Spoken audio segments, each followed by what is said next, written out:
გუნავას დაკავების ფაქტს უზენაესი სასამართლოს თავმჯდომარეც გამოეხმაურა. ჩემი კოლეგა ნუცა აბაშიძე კონსტანტინე კუბლაშვილს თბილისში მიმდინარე კონფერენციაზე ესაუბრა. ნუცა, რა შეფასება გააკეთა უზენაესი სასამართლოს თავმჯდომარემ?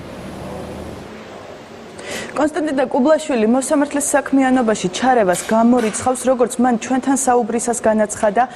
თენგიზ გუნავას დაკავების გადაწყვეტილება პირველი ინსტანციის მოსამართლემ საქმის შესწავლის შემდეგ მიიღო.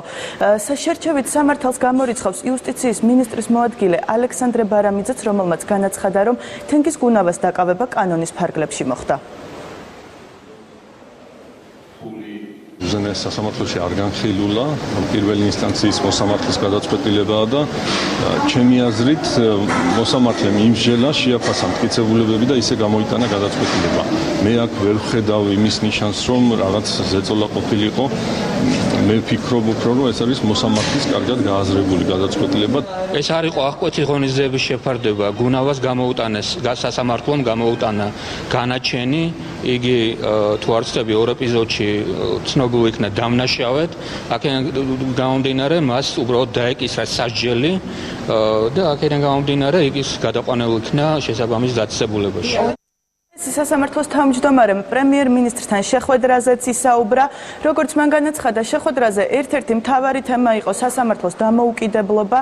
მან განაცხადა, რომ პრემიერ-მინისტრმა კიდევ ერთხელ დააფიქსირა თავისი აზრი, რომ სასამართლოს საქმიანობაში ჩარევა არის აბსოლუტურად გამორიცხული და ის ყველა მსგავს ფაქტს დაგმობს.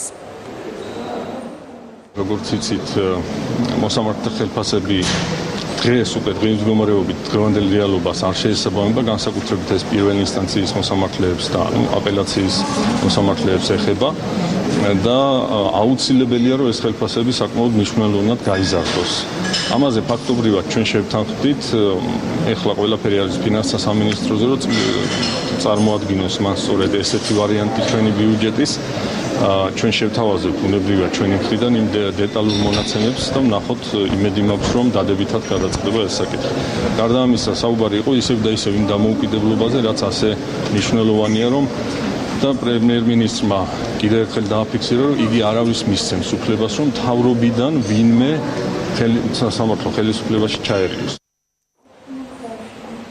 ეს განცხადებები კონფერენციაზე ძლიერი სასამართლო გზა მომავლისკენ გაკეთდა. კონფერენცია ამ წუთებშიც მიმდინარეობს და მისი მთავარი თემა არის სასამართლოს დამოუკიდებლობა და საკანონმდებლო გარანტიების საკითხები.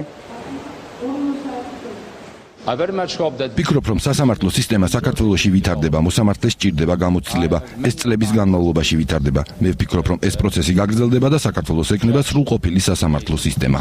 დღევანდელი კონფერენციის თემა არის დამოუკიდებელი სასამართლო მართლმსაჯულების გაძლიერება.